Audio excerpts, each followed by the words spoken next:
Hey folks, you know I take my trail camera intel pretty seriously. It's a huge part of how I build my hunting strategy, and I'm always looking for gear that just flat out works. Stuff I can rely on.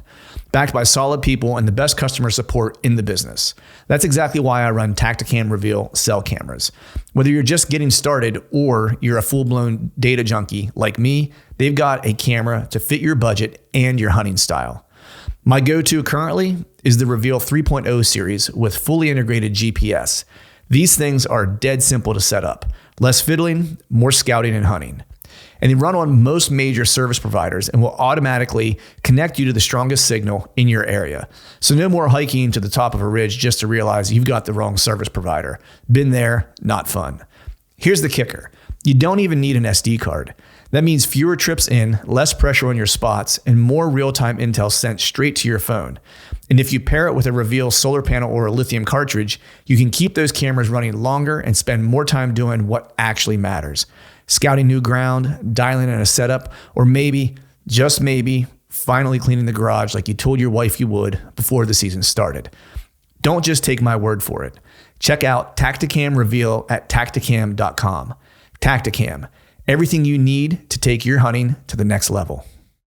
Stay more comfortable, more concealed, and in the stand longer with Asio gear. Premium camouflage apparel created for bow hunters by bow hunters.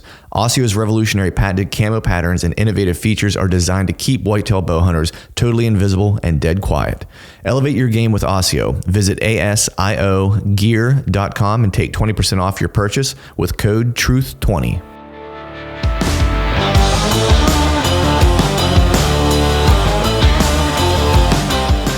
Welcome to the Truth from Stand Deer Hunting Podcast, brought to you by Tacticam Reveal Cellular Cameras. I'm your host, Clint Campbell, and you're listening to episode number 444.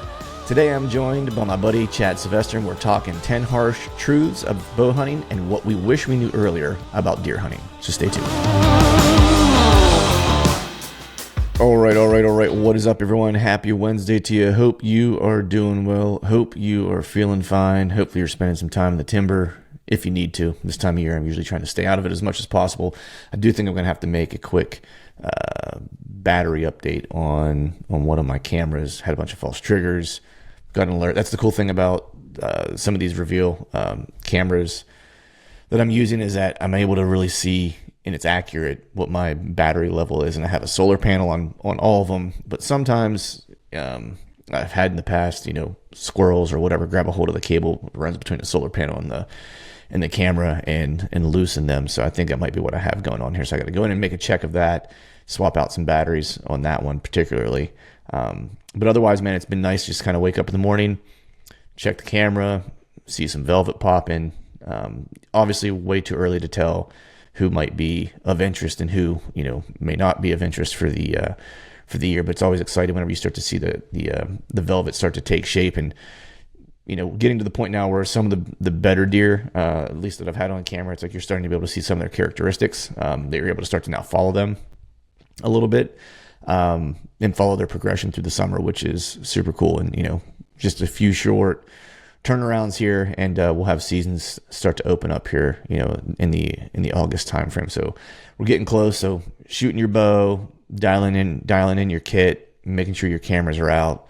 All those things. That's where we're at in the whitetail calendar. Probably do a little bit of vacation with the family, maybe wrap up the honey-do list, get that stuff kind of out of the way, and make all your preparations for fall. Because before we know it, man, it's going to be here, and we will be off and running in another a whitetail frenzy yet again. But with that, we're going to go ahead and just jump into today's show. Got a cool show for you guys today. Going to do something a little bit different.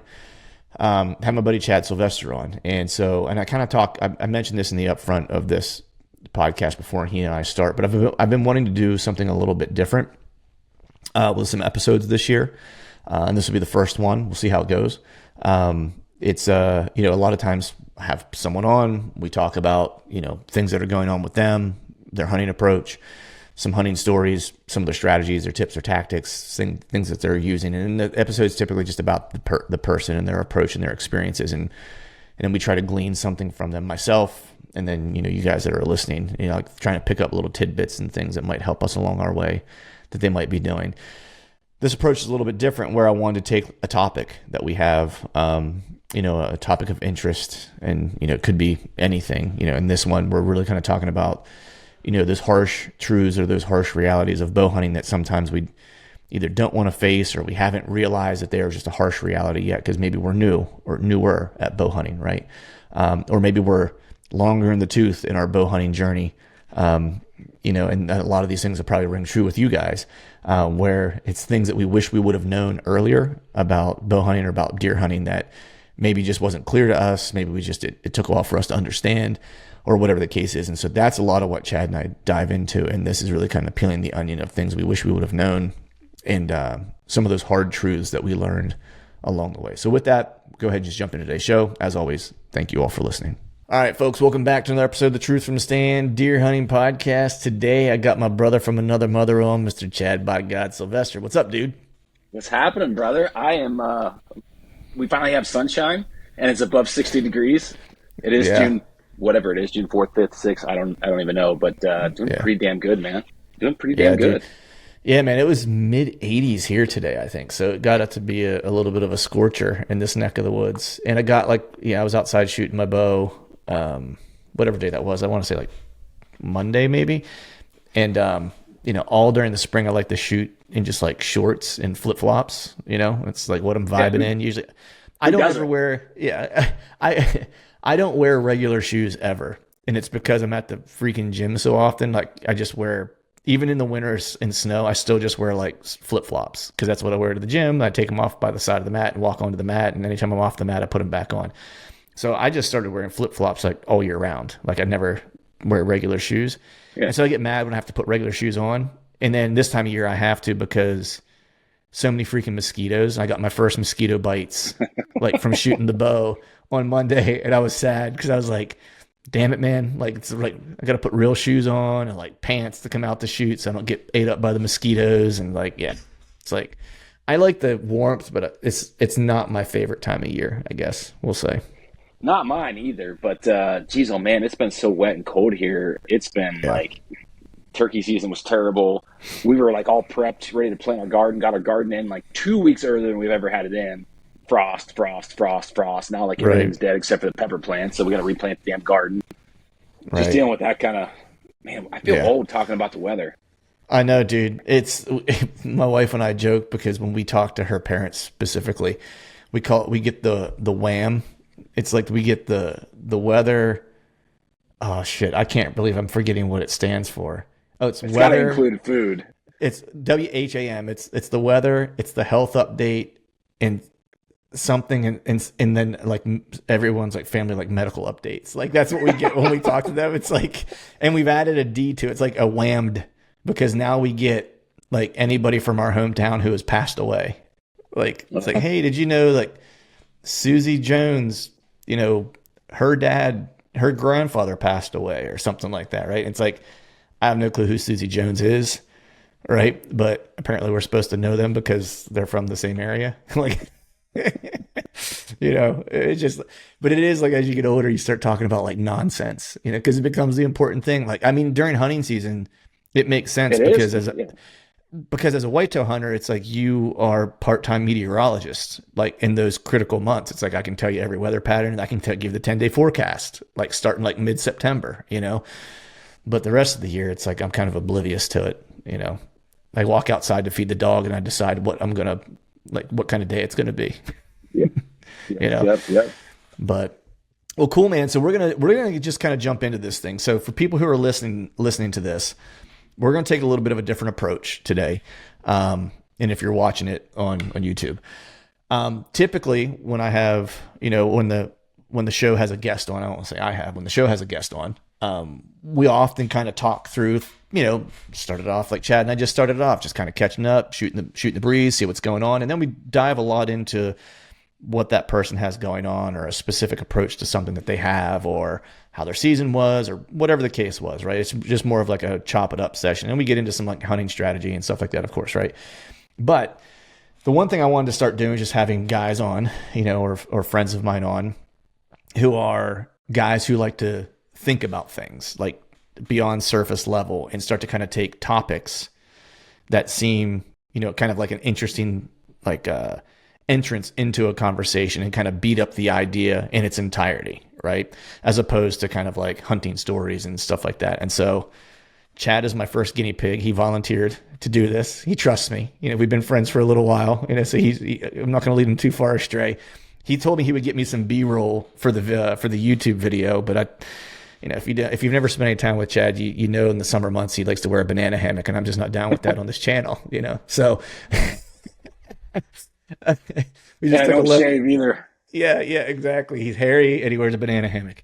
No, but in all seriousness, we're going to take a topic and beat it up and just kind of go through it. And we thought it'd be kind of a cool way to do it. Hopefully it's good. If it's good, then we'll do some more of these if we have some fun with it. So the first topic for this episode, the topic we're going to discuss during this episode, is loosely like the things that we wish we would have known earlier in our hunting journey, or even like the things that are harsh realities that we've kind of learned during our time hunting. And maybe also they were things we wish we'd have learned earlier, that kind of beat us up.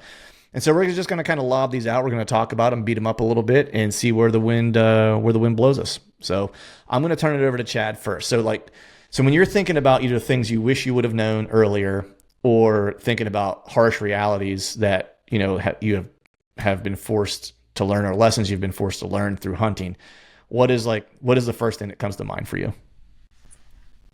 Well, the very first thing that comes to mind is the opportunity cost, for me personally. And that comes from, I was ate up with bow hunting and deer hunting as an adolescent. And then I had that hiatus where I was just a casual hunter. And, going back into that, being thrust back into that in my late 20s, becoming serious again, I feel like, man, did I miss a window of opportunity to hunt as a non-resident in some of the most primo whitetail ground before it was blown up with the speed of information transfer of podcasts and YouTube and everything else that we have going on.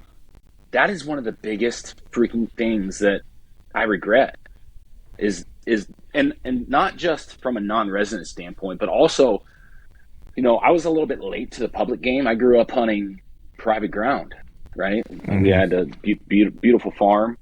I had good success on that farm, and I didn't really spread my wings and venture out until I had headed west and came back and was looking for a different experience, and I sit here today and think about the public land situation and the environment, not just here, but on some of the out-of-state stuff that you do together, some of the stuff that we do, individually, and it is not the same experience today as it was 10 years ago, or even 5 years ago, man. Yeah, I mean, right. You can just go back to whenever you and I started taking our first trips together. Like it's wildly different than it was then. Yeah, it's there's less access, obviously. Mm-hmm.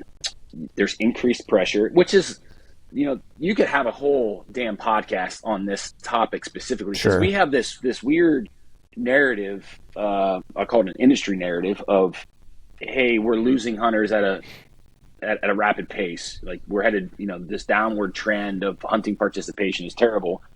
But then yet we see an increase of license and tag sales because guys are now more serious than the casual hunter 2 decades ago and hunting on multiple tags. So that's something that I regret. I don't know necessarily I would change my past and change the decisions I was making, because I was playing college football and rodeo and doing things that I couldn't do both, right? Like you can't be great at everything. Like you have to have priorities. I understand that. But I guess that message is to inspire people now who maybe haven't taken their first out-of-state trip or ventured out, because in my mind, this is something that I follow relatively closely. I see this trend continuing over the next decade, at least. I mean, it's getting harder and harder in the Western side. Tag applications are changing, or license applications are changing. It's harder to get opportunities there. It's trickling through the Midwest, through different pieces of legislation. So, I mean, that is the first. I know that's not like a tactic or strategy, but Man, that is something that is always on top of my mind is lost opportunities and lost access. Yeah, I mean, what you wish you would have known is that those opportunities weren't going to be as rich now as they were then. And then the harsh reality is that the opportunities are getting smaller. You know what I mean? And fewer and further between, right? My question to you though is that because you didn't start taking advantage of that early, do you feel like it also, I don't want to say slowed. Do you think that I'm trying to figure out how to ask it. Lack of exploring earlier, do you think that slowed kind of your development as a hunter as well, beyond like just missing the opportunity to kind of see those places and hunt those places maybe when they were possibly the best they were ever going to be? Do you feel like it also kind of stunted your growth? Absolutely. I mean, you and I talk a lot about this off air, but I was in a situation where I had killed some great deer early on, like 16, 17 years old through my mid 20s, but it was on doing it the same way on the same piece of ground where anybody that could read a map could go in there and pick a spot in November and have success, frankly. And then when I started to venture out and hunt new pieces, even though they were still in my backyard, that's when I was like, oh, dude, I'm not as good as I think I am. Like, right. I don't know anything about access. I don't know anything about scouting. I don't know anything about this bedding structure. I don't like, what do I even know? Like, I know that I knew that farm is what I knew. Right. So, like, yeah, looking back, it absolutely stunted my growth as a hunter, both mentally and from a physical skill set standpoint.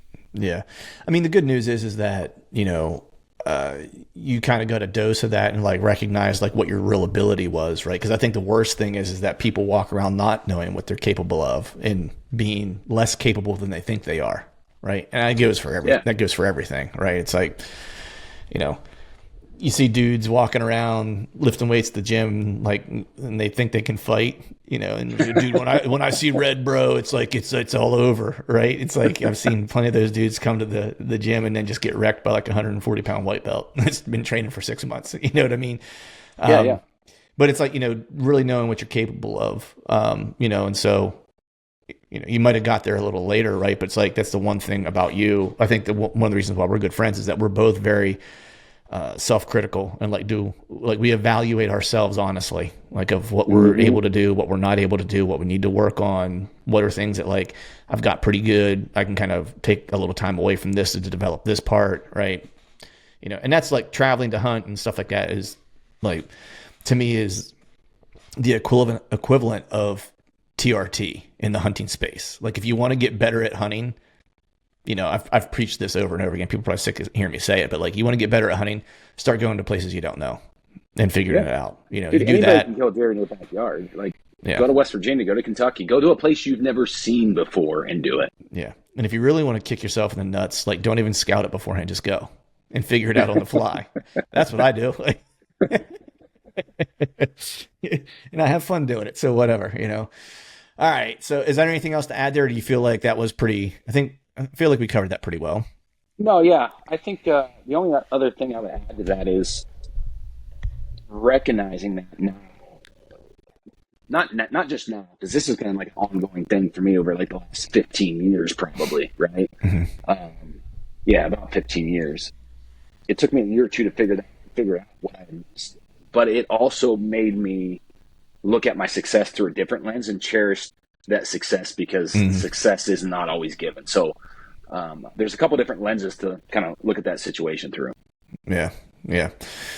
So my first one, because I did a little thinking on this, knowing that we were gonna, that's the one different thing about this type of episode is that we kind of agreed to like what the topic was going to be, and we could kind of think about it a little bit before we came on, so we weren't just kind of like talking. I mean, we're going to talk shit because that's what we do, but at least we'd have some type of idea of what we we're going to talk shit about.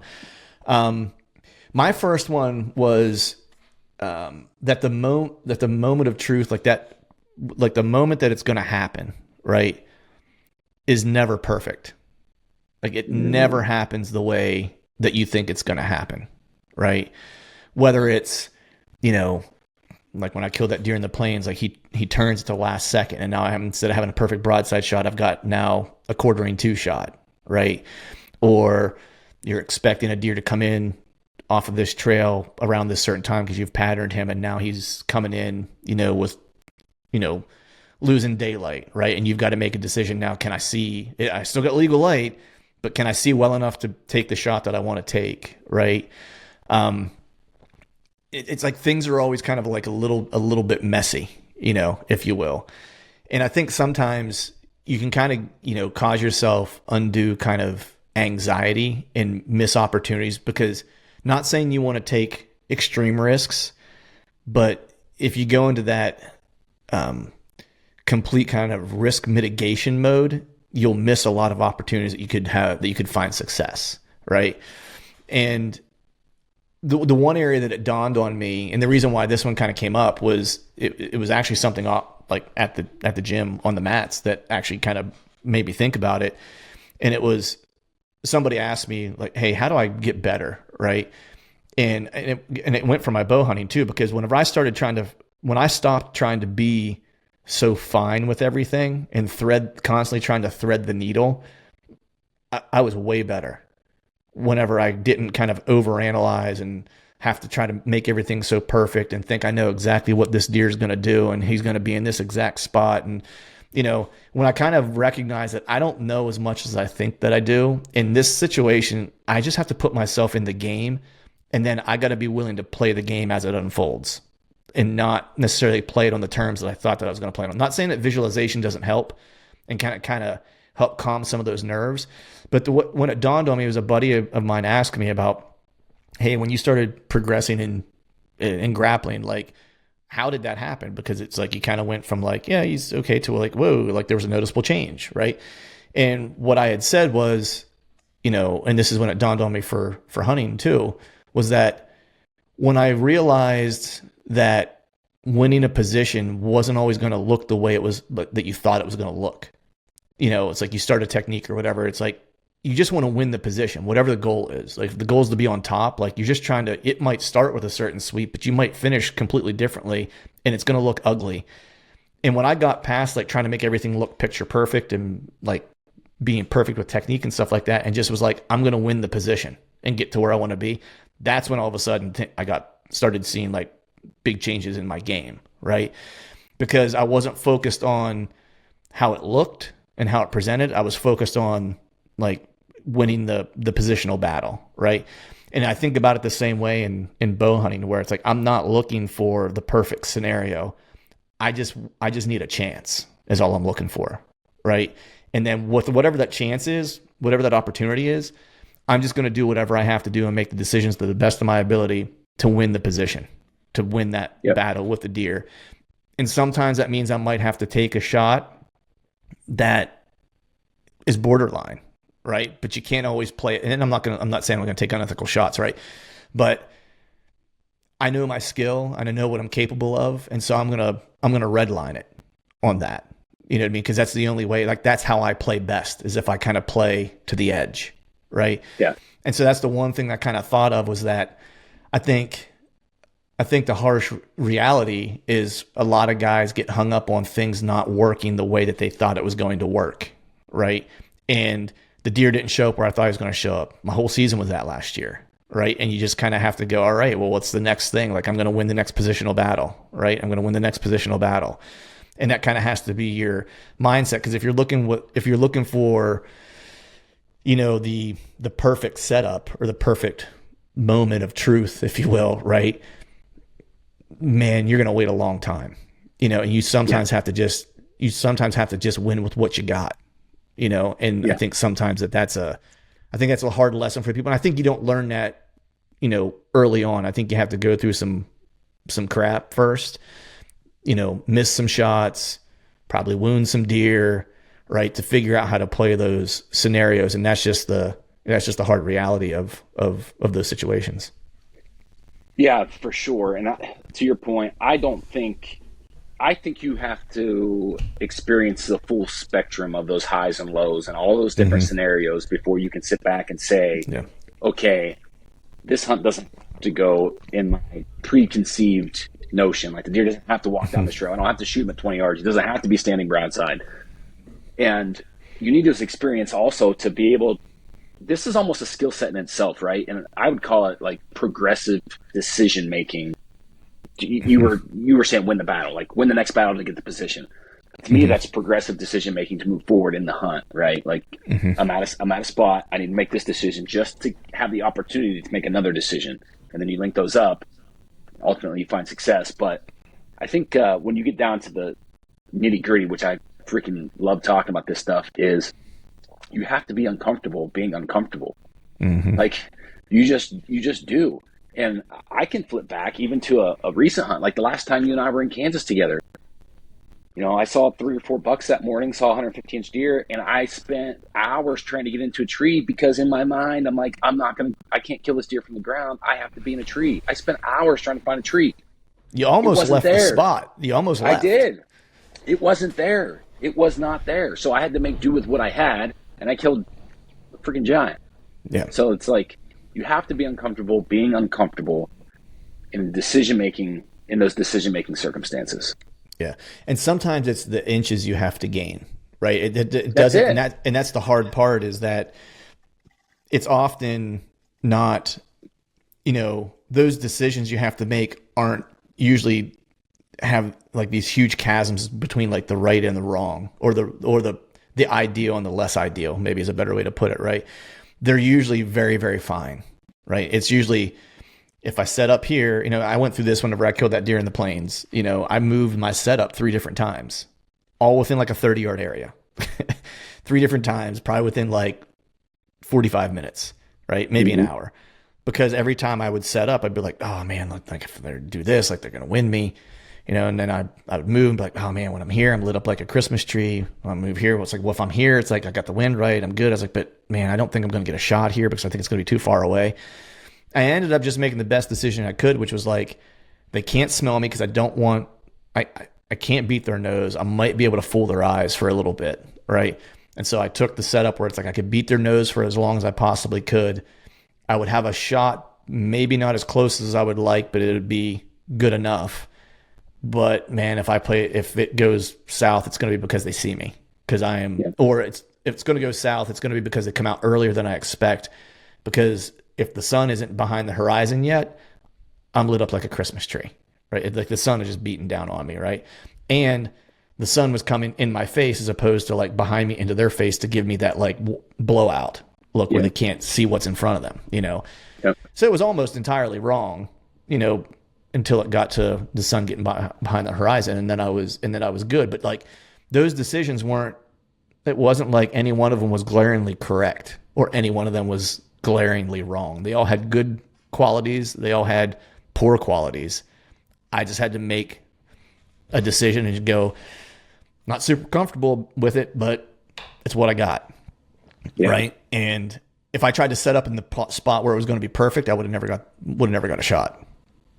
Yeah, I know it's something that I was guilty of probably through my 30s, was putting too much pressure on those individual decisions, like being too focused on the end result, knowing like the reality of it is the wrong decision is more likely to screw up a hunt than making a halfway correct decision. Like to your point, that progressive decision in that process may only move you forward an inch. Yeah. But we have this pressure on ourselves of, well, it's going to be the difference. Or if I make the wrong decision, the hunt's going to be over, right?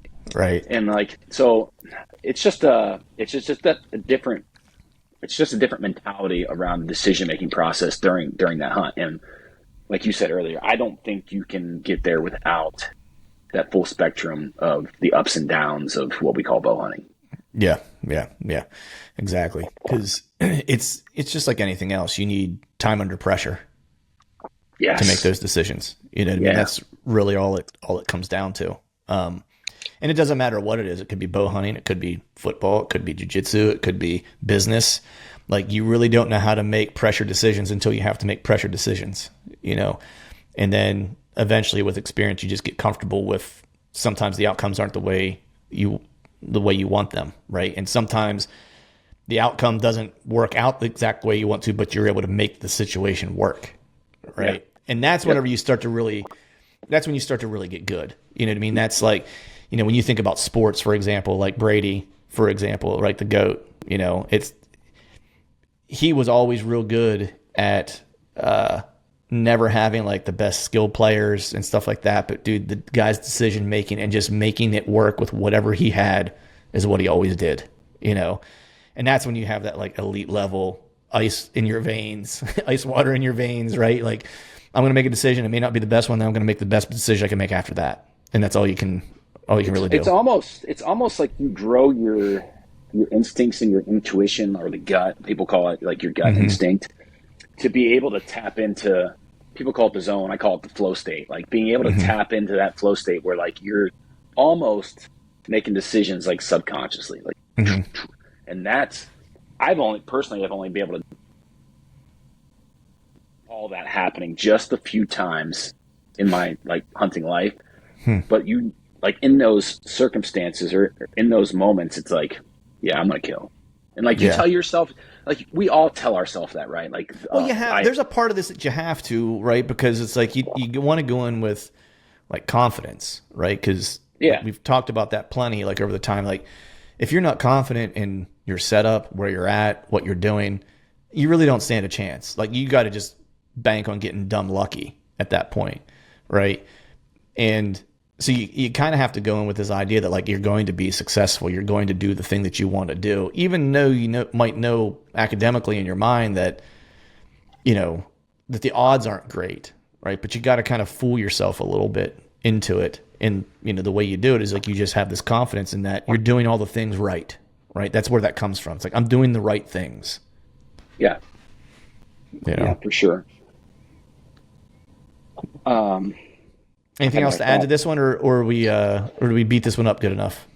I think so, because like the next thing I wanted to talk about is so closely related to this. Like, let's just roll this into the next thing that I was going to bring up, and that is like there are no one size fits all shoebox answers that are blanket statements or blanket tactics, blanket strategies that are going to work in Ohio every single time, that you can take to Nebraska and work every single time.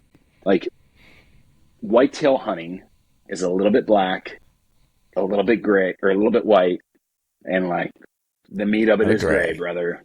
Yeah, that's just the reality of it. Yeah, and that's something that I did struggle with when I came back after that hiatus and I got serious about bow hunting again. Social media was around, so this is like I'm trying to think what year this was. It was like 2009-ish, 2010, 2011, something like that. Things were starting to pop off. Podcasts were a thing. Like, so I'm still reading print. I'm listening to podcasts. Wired Hunt was like essentially the only thing around then, but his blog, I guess. So I'm like consuming all this information, watching TV stuff, and it's like, all right, well, this is what these guys are doing. Like, can't be, I'm just going to do that. It can't be that hard. And like sometimes it works, sometimes it wouldn't work. But then it was like, okay, well, maybe this guy's full of crap. I'm going to find the next celebrity guy. And I even did this with Dan, like early on in like 2013-ish, when I joined the Hunting Beast. It's like, oh, this dude, like, oh, he's on it. He's killing bucks from their bed. Like, he has this stuff figured out. He's hunting solo. I even that, like, through the years, those are just like general rules of thumb. You can scout that upper 1/3. But like you and I both know, there are way more edge cases. We shouldn't even use the word edge case, because it's the middle case. It's the meat of the bell curve with everything that we do in the whitetail woods. And this is another thing where it's like I think that you could do a better job in today's world listening and consuming content from the right people that don't have an agenda per se, and approaching these situations with an open mind, knowing that you need to develop your own skill set. And I think if you take that approach, you can avoid some of those mistakes. I did not have that. Again, I had a lot of early success, and it's like, okay, I just need to do these guys. Let's work for these guys on this type of farm. Like, my farm's a little bit similar. I'm just going to do this, and it was eye-opening for me. Yeah, it's funny because I think a lot of people, it doesn't matter what path it is, whether it's hunting or anything else, people are always looking for the magic bullet. They want a roadmap for them. Like, they want a custom roadmap for them from someone else, is what it is. Yeah, and the reality is that no one, the only person who can create that is you. Like, if you want a custom roadmap for your success, you have to define that. Now, you can take inputs from other people and things that work well for them, but it's still going to be a long road of trial and error. All of it is, right? Mm-hmm.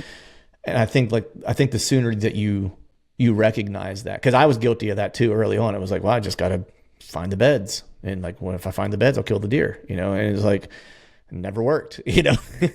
Not saying that bed hunting doesn't work. I'm just not a good bed hunter, you know.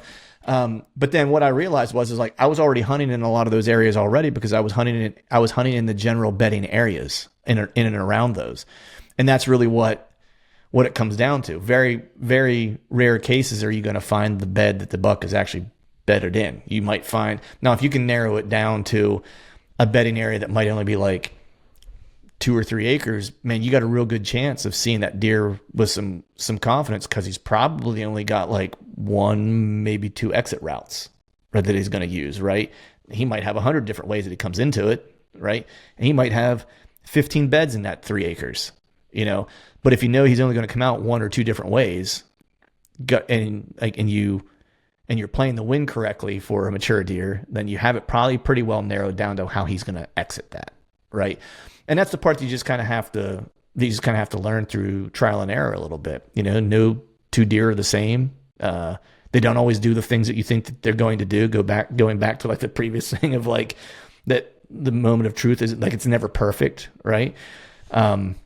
But I think there's a lot of, at least for me, there was a lot of value in like once I kind of realized, and I think this all kind of also ties into that idea that it's going to be ugly sometimes, right? You got to kind of like figure it out on your own a little bit, and it's not going to be perfect, right? And you just got to kind of win the positions, right? And which means you got to go through that decision making again, right? It's like, this thing didn't work for me, but this piece did, so I'm going to continue to use that, and maybe this thing I don't focus on so much, right? I think some of what I think has hurt some people, when I say hurt some people, maybe like delayed their hunting or whatever the case is just like some of the tribalism around hunting, in that this person is right and this person is wrong, right? And I only listen to this person, and this person can go screw themselves, even though they're both very successful, right? And they just do things differently. But then whenever you listen to them both and you really listen to them, they actually do a lot of the same things. Absolutely. You know what I mean? Like, there's fundamental things that they're doing that, that they just might talk about it differently or whatever. Like the biggest debate for the longest time was like, John and Dan, like their approaches. The heart of that. Yeah. You know what I mean? It was like, and like at the surface, you like, they couldn't be more different, but when you actually listen to them and how they talked about it, John was still hunting around bedding areas, and he was focusing on like community scrape areas, right?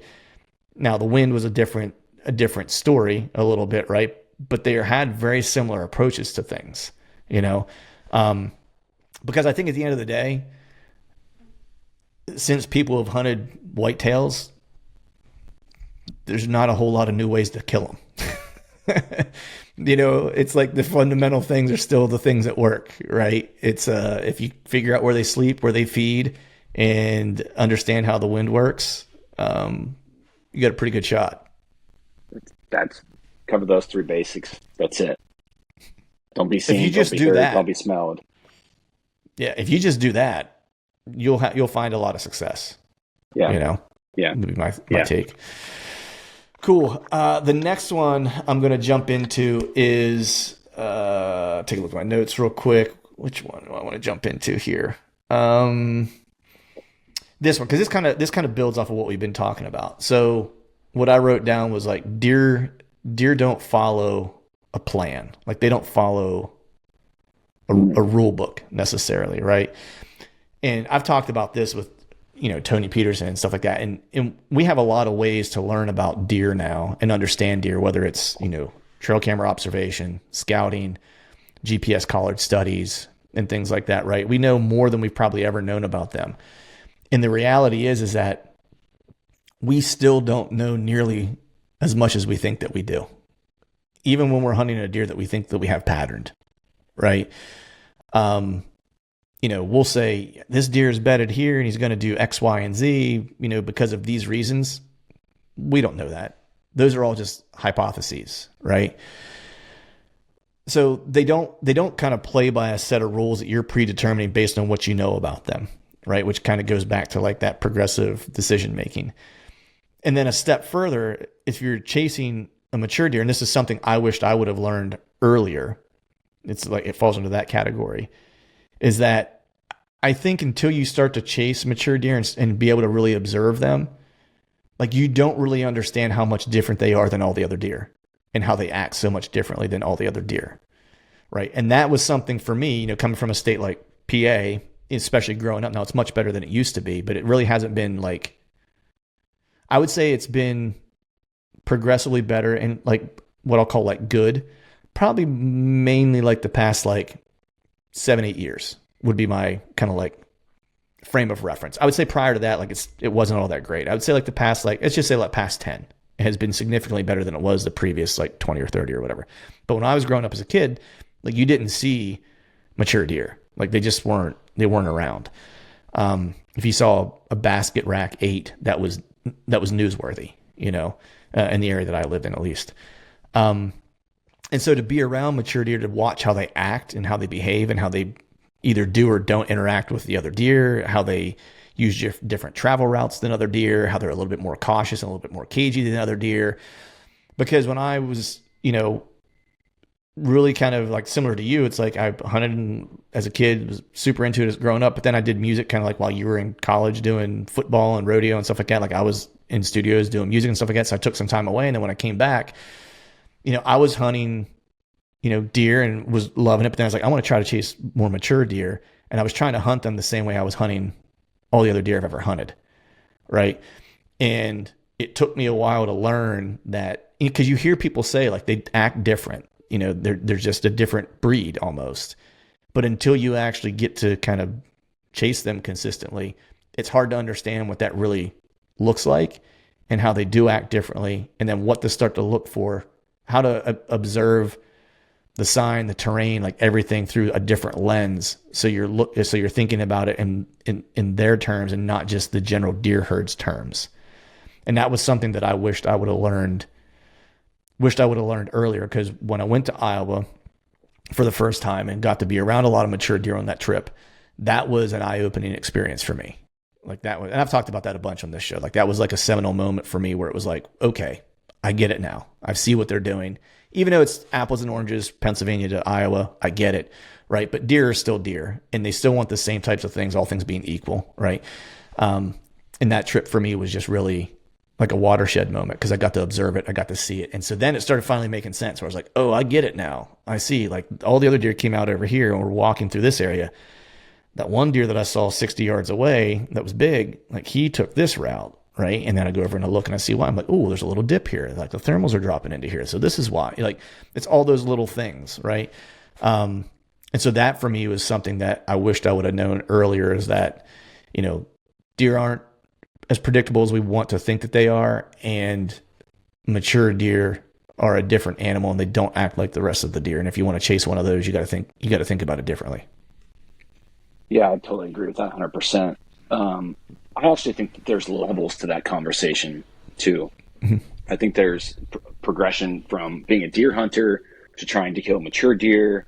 And then there's a natural progression there that happens that you've gone through it more recently than I have. Mm-hmm. But when you decide to single out a specific mature deer and solely target that deer, there are just as many lessons to learn from targeting that single deer as there is from going to hunting deer to mature deer, or if not more, because I think there's probably a few more lessons you learn about yourself, 100%. Both your skill set and on the mental side, when you truly commit to that task. Yeah. But again, like you don't know till you have the experience.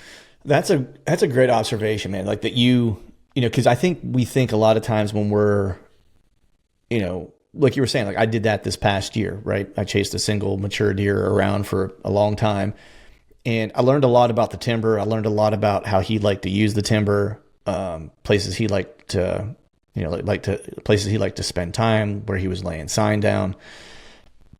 But I think, like the way you said it, was that I learned more about probably more about what my shortcomings were, maybe. And what I really learned was that, man, I wasn't nearly as observant prior to chasing this deer as I thought I was. Yeah. You and I talked about that. I remember you and I were on the phone, and I said to you, I was like, the way I'm looking at the woods right now, I've never looked at it like this way before. And it really kind of exposed how surface level I really was with a lot of stuff I was seeing, and wasn't paying nearly as much attention to the details as I thought I was. Right. And that's kind of what this deer was teaching me. Which is equally as valuable as learning anything about the deer, right? I think what I learned most about the deer, or just mature deer in general, is that, yeah, all the things that people say about them are true as far as, them being a different breed. But the other thing that I think is true is that they're still deer, and they're still going to make mistakes. Like, they're still going to do some stuff that's stupid, right? It's kind of like a dog. Like, I'll use my dog as an example. He's a real smart dog. He's a lab. You can teach him to do anything, right? He still does some stuff that I'm just like, dude, you're an idiot. You know what I mean? Like, this dog is maybe the dumbest dog I've ever seen in my life, because there's just like this like quirk that he has, like this personality trait that he has that it makes him a goofball, right? I think that mature deer still have that, where it's like they have like this quirk about them that's going to be the one thing that's going to make them do something stupid, and they'll do it, but they're not going to do it with frequency. Right. Yeah. Whereas a younger deer, it's like that personality quirk that they might have. It'll make them expose themselves multiple times because they have yet to figure out, they're not quite the recluse that they will be when they get a little older. Yep. Right. That mature deer, he's still got that personality quirk. It's going to expose him, but it's probably only going to expose him one time. Right. And you just have to be able to know what that personality quirk is and how he's going to expose himself. Right. I think that I look at this in a couple of different ways, and these are words that I tell myself because it makes me, I don't know if I understand it better. Maybe it pulls at a certain emotion or whatever, but it triggers something inside me to make better decisions. And that is, younger deer make mistakes, like you said. In my mind, older, mature deer have vulnerable tendencies. Like they're not making, in my opinion, they're not making mistakes. They'll do things that make them vulnerable that aren't flat out mistakes majority of the time. And then I also frame that same situation up, and I tell myself this a lot, and it's going to sound kind of psychotic, and I don't want to scare anybody off, but if there was a person, another grown-ass man in my life, and I wanted to go kill that person and get away with it, how cautious, in particular, surgical would I be with every single decision and every single part of that process? Mm-hmm. Yeah. And like, that's the mentality that I had chasing a single deer. And I still didn't find success. Right. Yeah. Yeah, man. It's the thing that kind of keeps drawing us back, right?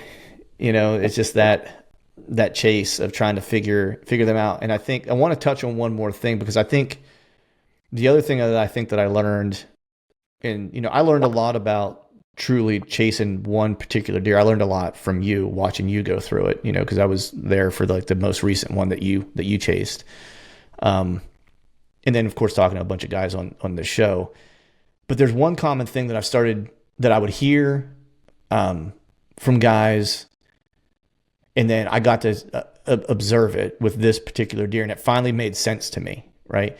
And that was, I feel like that deer was probably, and I didn't realize this until probably partway through the season. Like, I academically understood it, but I didn't understand what it meant in terms of his travel and his behaviors, or like his patterns, right? Or how he was going to move.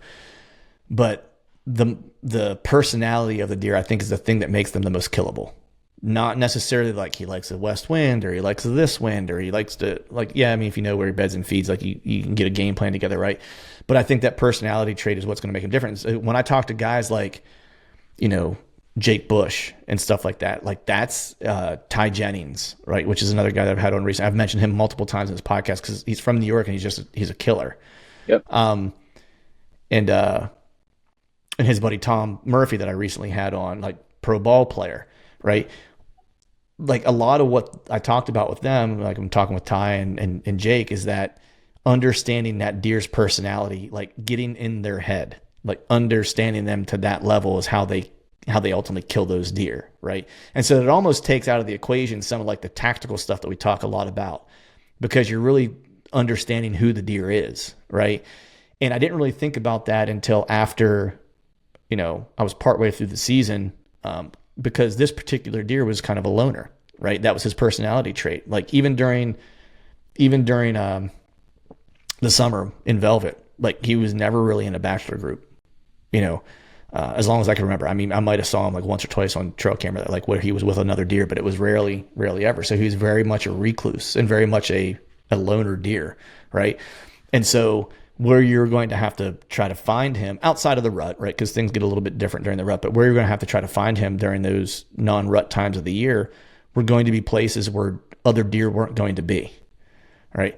And when I finally found one of those places, that was whenever I got like the last trail camera picture or video that I got of him was there. And it was in an area that I didn't really get pictures of any other deer. He was pretty much the only one, right? And a few smatterings of does that kind of would be transient through there once in a while. But he was pretty much it, right? And it was so not ironically or not, out of the realm of possibility, but I ended up finding that's where I found his sign. That's where I found his rubs, and stuff like that. And so it all kind of like clicked and made sense all of a sudden, right? And so I think for me, it's like going forward, I wish, if we want to categorize this, I wish what I would have known earlier is that one, deer don't follow a script. Mature deer are definitely way different, but paying more attention to trying to understand like their personality more so than like they like this wind or that wind or whatever the case is, right? Because a coyote could bump them off the path that they're trying to travel, right, with the wind that they like to travel, and all of a sudden now they're not using it whenever you expect them to, right? But I feel like if you can understand their personality a little bit, going back to your psychotic serial killer comment, right? You're going to try to hunt someone down based on what you know about how they behave and how they think, not necessarily how they move.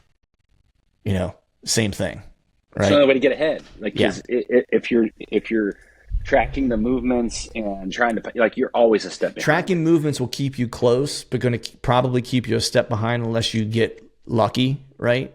Tracking the behavior and the personality is what allows you to anticipate. That's right. Yeah. So I think we beat that one up pretty good. That was a fun one, man. What's the next one on? You got another one on your list? Dude, I have a bunch. They're starting to get a little more surface level, but this one's really important. And I wish I would have known the power of wind mapping. Oh, dude, I'm glad you brought this up because it was on my list too. Yeah. Yeah, man. And like, I was fortunate that I understood wind and thermals because of my granddad and home. But we did do a lot of field hedge hunting, and this deer would come out in a certain spot in the field in the evening, and I'm like, well, why do they always come out there? And he'd be like, well, all the air is pulling down in this little spot because we're on this little bit of a rise and XYZ. And I'm like, okay, well, that makes sense. Well, but why is a deer out in the middle of the field? And then he smells us because he's blowing. And he's like, well, the cool air is getting sucked out of the timber, out of that open, hot mass of air out in the field, and then it rises. So they're catching us 50 yards out in the middle of this field. So I had a basic knowledge of thermals and wind just as a young kid learning from him, which I am super grateful for. But I did not know all of the nuances that come in, whether you're in hill country, whether you're hunting around water, that could be swamps, could be moving water, could be river bottoms, broken timber, openings inside of timber. I didn't understand all those little details and how they affect what the weatherman says the predominant wind is going to be. Mm-hmm. And then once I started to figure out and understood, hey, like if I'm in this timber opening that's, I don't know, let's say it's 4 acres and I'm surrounded by hardwoods, that wind's going to tumble in a certain way. It's like, okay, that makes sense to me. And I kind of got that, but I still didn't know where my scent cone, where my scent footprint was actually going until we started to use milkweed and watch that stuff go 20 yards one direction and then hang a 70-degree hook to the left and go in another direction and then get sucked up. Right. And there's a lot of different ways you can do it. And I think the most powerful thing here is once you go into certain scenarios, and I'll use this is pretty easily, for people who are listening, it's pretty easy to visualize this, like cool, crisp, October, November morning, doesn't really matter. Sun's lower in the eastern sky, sun's coming up, so you're in a morning hunt. You're expecting the thermals to fall, which they obviously do, but if you're on like a northwest facing slope in timber, those thermals are going to drop and pool a lot longer, or for a longer duration throughout that morning than something that is an eastern slope or a southerly slope, where you're going to have instant pull and instant rise.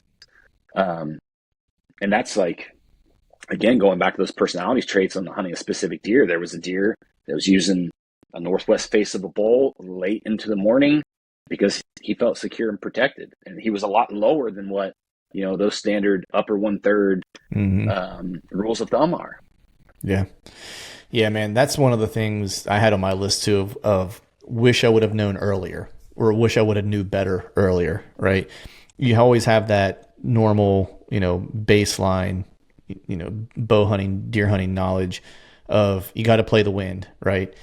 So the first thing you do is you figure out what your prevailing is, right? That's usually like the learning curve, right? Like the weatherman says it's a west wind, so it's going to be blowing this direction, so I want the deer to come from this direction. Can I hunt this spot or not, right? And then it's, to your point, it's like, well, what are the thermals going to do, right? It's like, well, what is like the airstream actually going to do in the spot that I'm going to be in with that wind, right? Eddy around objects and stuff like that. It wasn't until a couple years ago that I started paying, I started paying more attention to wind mapping and actually documenting it whenever I would hunt spots. Because I always told myself I would try to do it in the off season as much as I could, but just being honest, I would never make it back to a spot often enough to get it. So it's like, if I knew I could hunt this spot on a west wind, it's like I would go in on a west wind. And then if maybe it was a brand new spot and I'd be like, you know what, I'm going to hunt it on an east wind, even though I know that east wind isn't great for that, but it's not a great weather day anyway. I'm just going to go in here and sit. I don't have high hopes for the spot because I just want to see what the wind does for an east wind in here, right? With a overcast sky where the sun's not beating down, how long can I play that thermal drop, into the morning or whatever the case is, right? So I did a lot of that type of stuff, and I think that that's valuable. I think the other thing is too, is like going back to hunting those specific deer. Like one of the things I did this year, you and I talked about it, was there was a spot that I thought he was bedding up in the morning on his way back to what his daytime bed was. And long story short is what you and I had talked about it. And what we thought was he was bedding there because the way that the land kind of laid near this swamp, that he was bedding along this one edge where he was waiting for that prevailing wind that he liked. He was waiting for the thermal to switch in the morning until he made his final kind of move the next 150 yards to get into like the area that we kind of knew that he liked to bed in general, right?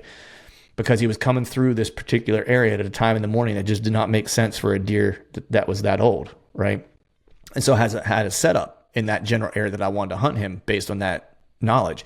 This also goes back to the thing that we talked about where they don't do what you think they're going to do, right? So what I did was I got up, early one late August morning. We actually had like a cold front come through, so it was like low 50s in the morning or something like that. It'd be very akin to like an October morning hunt. Went in there before the sun came up, actually got into the tree that I would hunt out of and sat and waited and watched for the thermals to make their switch and see when they actually made the switch, to see like when would he start to move. And with the thermals dropping, could I sit that spot and not blow him out of where I thought he was kind of having a like temporary bed until the thermal switched or whatever. And so it's like doing that extra homework, it's like stuff I wish I would have known, earlier, is like, hey, if you have a good setup and you think it's really going to work, like you should do your due diligence to understand what the thermals are going to do. Not just understand what thermals do, but understand what the thermal wind and wind streams are going to do in that specific location. Yeah. And I'm not sure if I mentioned this earlier. And the reason why it's important is because when you go in to those scenarios and you map it with a certain wind speed, with a certain wind speed's huge. Overcast. Makes a huge difference. Yeah, and even the elevation of the tree, there are so many fine details that are going to affect where your scent cone goes. It's there are no two that are alike, I'll say that, but when you start to wind map, you start to build this catalog of events and what's the right word? Variables, I guess. We'll use like catalog of weather variables with certain situations. You can look at a map and say, well, I think the wind is I know it's coming out of the west, but I think it's gonna have an east tail or a southeast tail because of X, Y, and Z.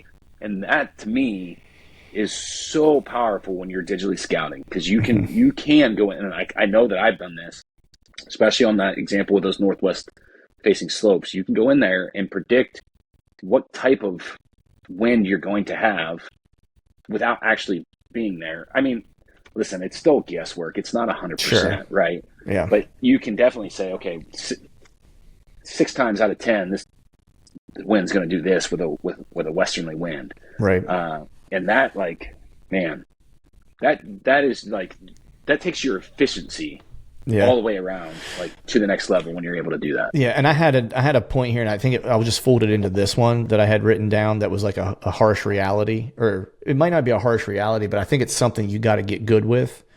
And people will, again, it's one of those things where you hear people say, but it's really hard to do, because it forces you to maybe not hunt certain spots on certain days when you really, really want to hunt, right? And that is, you have to learn, in talking about the wind and thermals, you have to learn to give that deer the wind. Like, you have to have your setup so dialed in that you're going to set up to where he's going to be able to come in and think that he's got it all figured out, and just know that that setup means that when he gets to a certain spot, he is going to bust you. That's right. Like, you are going to get busted, right? That's right. But the idea is that you will have shot him before he recognized you're there, right? Yeah. And so and that is just a harsh reality, not for everybody, because you can fool some younger deer and they'll come in on some straight winds where, the wind's completely wrong for them, and, no problems, right? But if you want to get to trying to kill the deer that, I think a lot of people who listen to this show want to kill, you got to get good with learning how to kind of cut the wind and hunt that just off the wind where he's going to have almost 100% of what he wants, and you're going to have about 1% of what you want. But when those two things come together, it's like, that's where the shot happens, right? That's it. And it's easy to say, it's easy to think about doing and how you would do it, and it's really, really hard to execute, right? And you're going to screw it up. You're going to screw up those setups a bunch before you start getting them right. And that's just kind of the reality of it. That is the reality. And even when you get them right, you can still screw them up. I mean, there's a gust, the wind dies, like, all of those little details matter in the moment. Absolutely. Yeah, 100%. So I think the next one that I'll drop on us is this one, is that the gear you use does not matter for the most part, right? It's not the gear that you're using. It's being able to actually use it to its fullest ability, right? You're better off having less stuff that you can use really, really well than more stuff that you aren't efficient with. Like, efficiency, especially when you're talking about older deer, like, efficiency kills. That's should be the name of the game, right? If you can be efficient hanging a 10-pound stand and 4 sticks that weigh 2 pounds each, and you can be still, you're better off doing that than having a super light saddle setup that you struggle to set up with, that you're uncomfortable in, or that you move too much in, right? Like that, because I think so many people, like, every year we see, it's like, got to get the newest bow. It's like, I don't know, man. Like, are you dropping dimes from like 70 yards with the current bow that you shoot? Like, why get a new one, right? Going to change my arrows. Are they spying correctly? Are you just dropping dime pieces with those and they're flying exactly how you want them to fly? When you throw your broadheads on, they shoot with your field points. Why change it? You know what I mean? Yeah. I feel like we try to make up sometimes for some of the inefficiency we have maybe in our like strategy and planning. We try to overcompensate for, oh man, I just get this piece of gear. right? Mm-hmm. It's like this bow's faster or whatever it is, right? It's like, well, no, just get closer. That's a good solution. Yeah. Like it actually takes a lot of the margin for error out for you, right? I think we a lot of times, rely on them as a crutch, to a degree, like the pieces of gear that we use. I know you and I've talked extensively about trail cameras and stuff like that, and people use them often as a crutch, and like they should be using them more as a tool and not as something that's defining their hunt plan, but informing their understanding and forcing them to ask questions about what they're seeing and not just take it as the gospel, right? Whether you're using your app on your phone, whatever map you like to use, right? Sometimes you think you have more answers in your palm than you really do, and you stop focusing on like just looking at what's around you, right? As opposed to being like, I looked at it on the map. It's like, well, was that map accurate? Was it the most updated visual, right? How many times have you and I gone somewhere and looked at the map and hopped into the spot and been like, dude, this looks nothing like it looks on the map, right? All the time. Yeah. And so I think, being less focused on gear, and, in understanding how to use the gear that you do have efficiently and only taking what is kind of critical and what is going to help you be a better hunter, not just the gadgets that you want to take because it's a new gadget and it's going to be the silver bullet. None of that stuff exists. People kill deer with ladder stands and a 20-year-old bow every year. Right. Yeah. You don't need the latest. You don't need the latest and greatest. Like you're better off, using your brain and working with what you got, than you are spending a bunch of money on something that's not going to really help you unless it's something that needs to be upgraded or you have a real good use for it or you can be efficient with it or whatever the case is. No, I would agree with that. I think it's lower on your gear is probably lower on the priority list in your toolbox than, the things that we've been talking about prior to this point for sure. But I do think that there's a threshold where better gear allows you to also be more efficient. I do believe that 100%. I would agree with that. But the counterpoint I would make though is that most of the gear today, as long as it's relatively recent, right, it's all good. Is pretty at parity with one another, right? Yeah. I got a bow, I've got not my longbow, but like my compounds. It's like I have my Hoyt and I have a Matthews that I shot before that. I still have it, right? The Matthews is several years older than the Hoyt. It shoots it. I mean, I like the Hoyt better, but it doesn't. There's not a drastic difference between the two, right? I would say there's probably not even a noticeable difference between the two as far as like their capability and their efficiency and stuff like that. At least that I wouldn't notice. Look, someone who's shooting professionally on the tour probably would notice, but I'm not going to notice. And 99% of the people who are hunting deer aren't going to notice either, right? No. I guess that's more my point, is that like we've gotten to a point where the gear is so good now. If you have something that is modern, you're pretty good, unless there's like you have a burning desire for something different or something lighter and that you can use really well, like whatever the case is, and fine, but like it's not going to be the thing that puts you over the top. Yeah, no, I would agree with that. And like we saw that just, I don't know, in the last 5 years, the speed of the marketplace has been expedited for whatever. And I don't know what the reason is, right? Like, is the TAM become bigger? I don't know. Like maybe people are just getting bored with their job. Who knows? But that is something that we've seen. Like we saw it. So I personally saw it like through the trail camera business, but just think about, this is something really easy for people to kind of think about, is think about like clothing or technical clothing gear, garments, right? Like you had Sitka, like blazing a trail, and then like they paved the road, and then you have all these companies kind of follow suit. Sitka's $250 more expensive than Huntworth is. Like, is that price anchoring really justified? Like, there's not a 250% gap between performance capabilities between the two brands, right?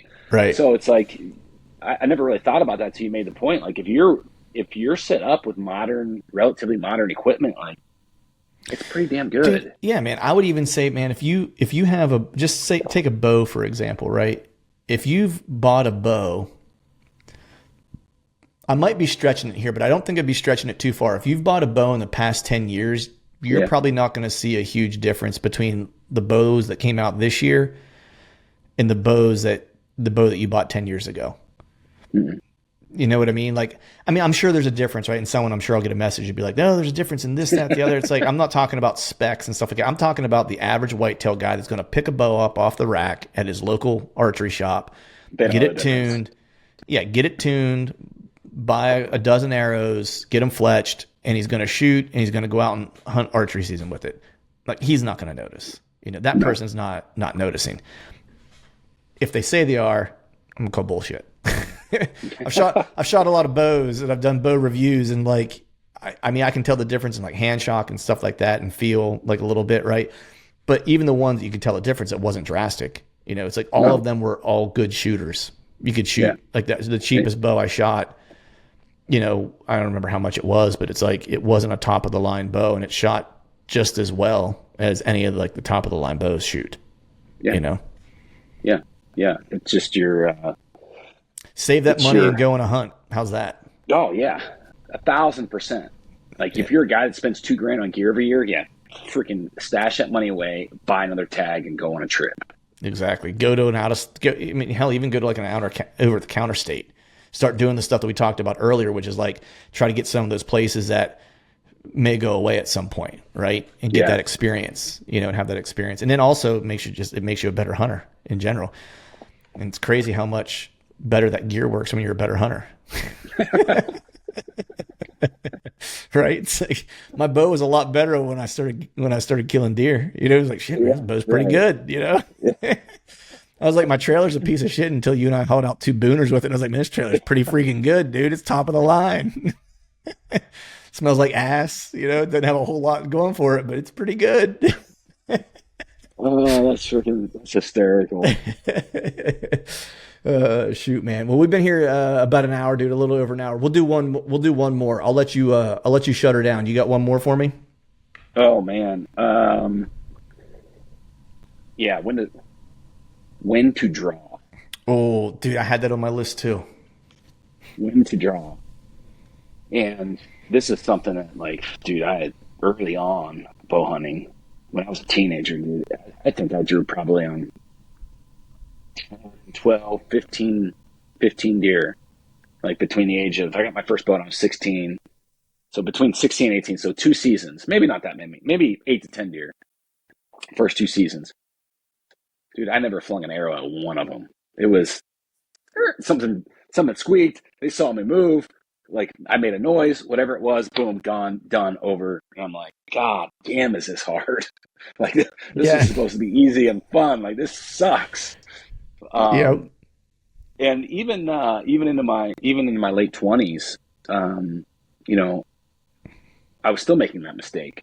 I remember drawing on a couple deer, a couple does, and I can visualize this still in my head of like drawing way too early, deer 60 yards away, out in the field. I draw, deer standing at 50, out at 50, goes back to 60, and like I got to let my bow down, and then like there's five does in the field, and like now I have 10 eyeballs on me, and it's like I just screwed that up, you know. Mm-hmm.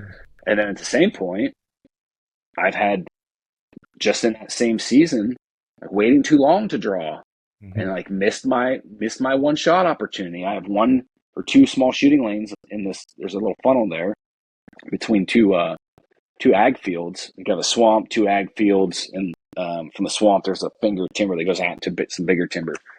And obviously there's bedding in the swamp, but waited too long to draw, and that deer got, you know, through both my shooting lanes. So something that, like, and I probably got this from somebody else. I know that I got it from somebody else, but just like, that's one of the first things that I do is go in and range trees and visualize, like, if deer comes here, like, these are my drawing opportunities in different scenarios, and just kind of anchoring those in my mind. Maybe not anchoring them, but being conscious about it, right?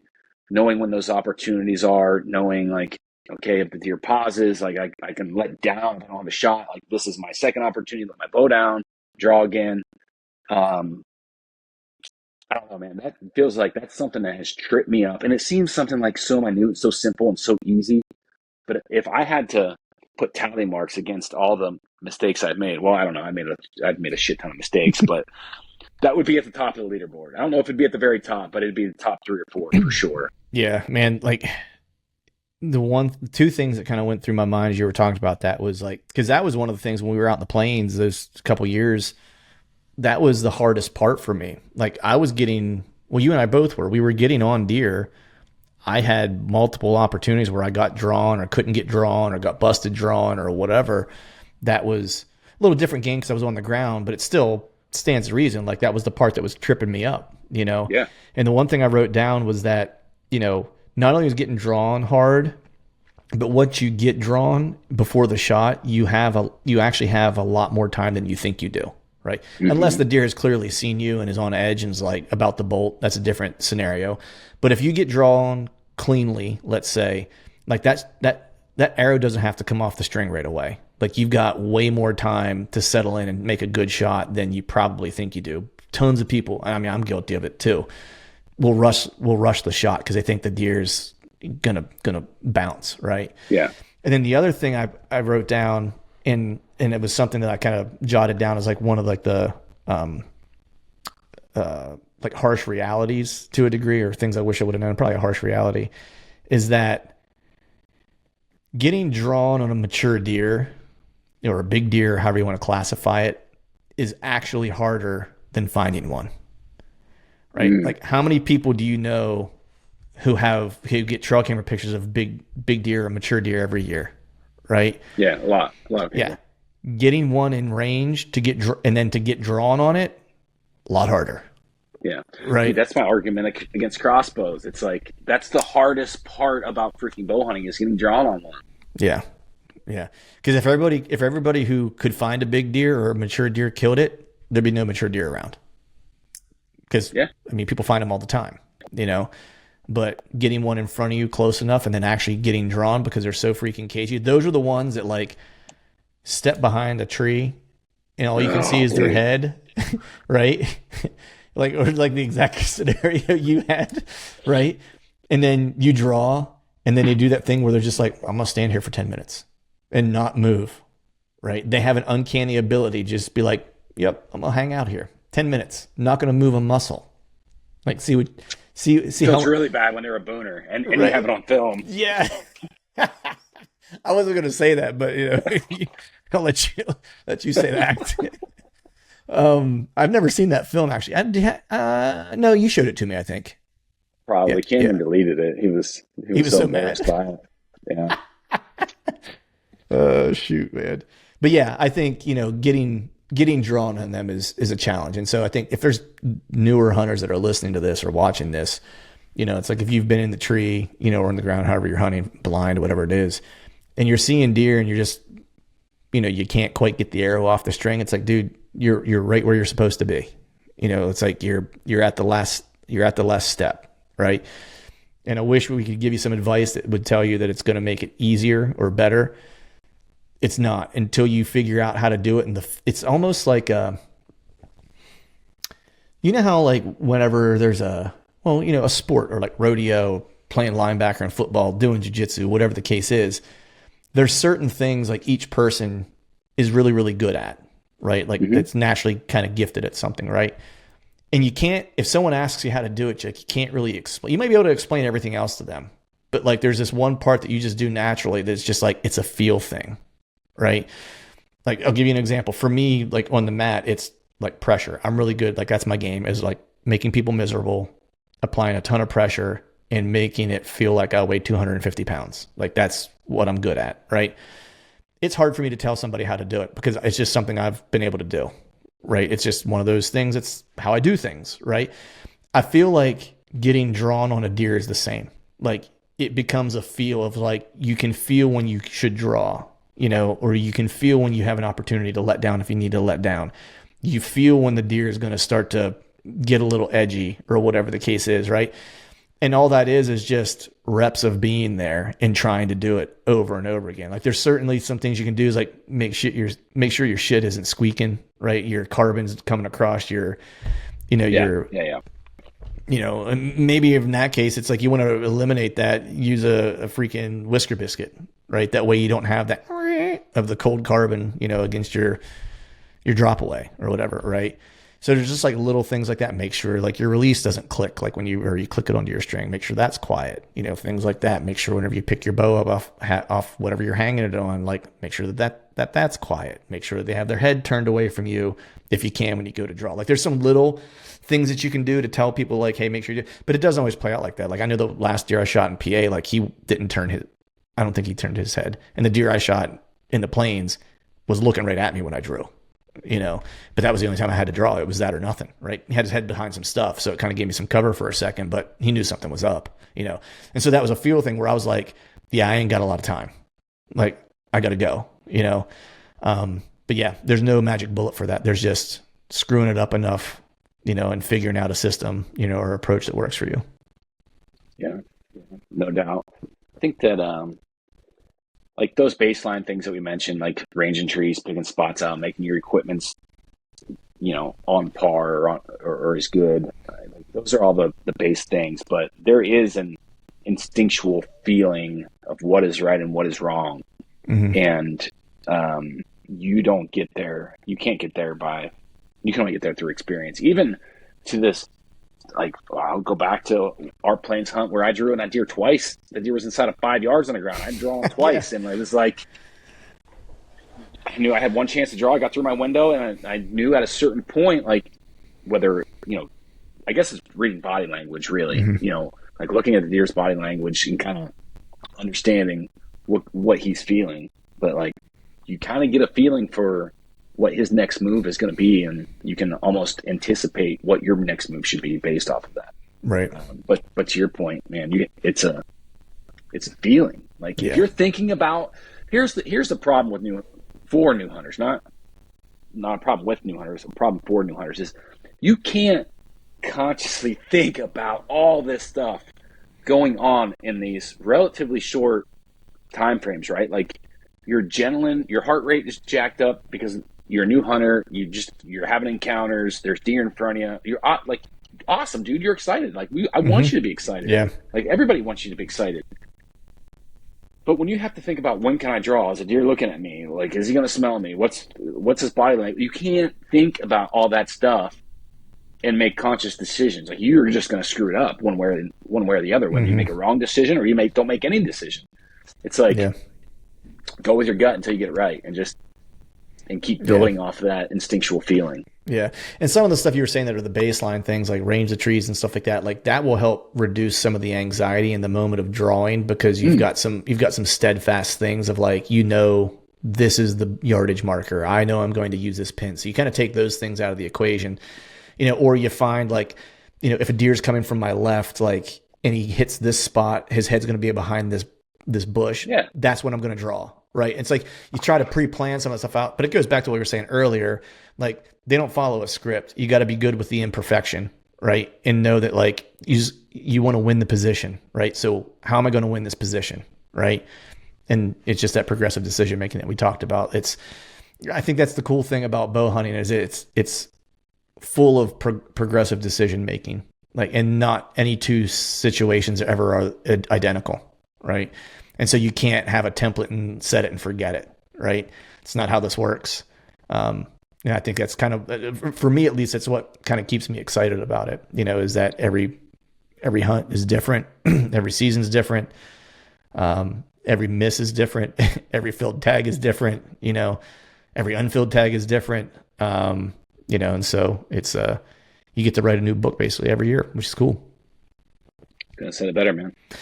Cool, brother. Well, I appreciate you coming on, dude. I think this first episode of this approach was pretty cool. Hopefully people dug it. I like talking to you, so I had a good time regardless. Yeah, you're not bad either, Clay. Yeah. Awesome, but I appreciate you, man.